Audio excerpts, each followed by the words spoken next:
Hello friends, আজকে আবার আমরা দুজনে মিলে ঘুরু করতে বেরিয়ে গেলাম। বিকালে বাড়িতে বসে না থেকে বন্ধুকে বললাম চল একটু মন্দির থেকে ঘুরে আসি।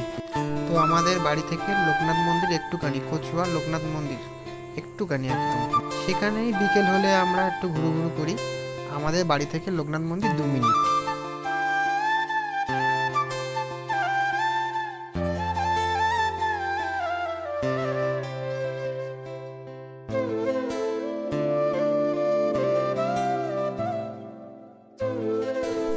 এটা হলো মন্দিরের মেন গেট।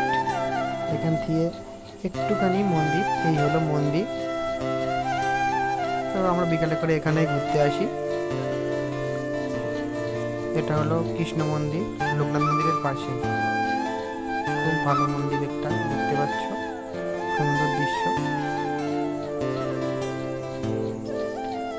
তো ব্লগটা এই অবধি শেষ করলাম, টাটা।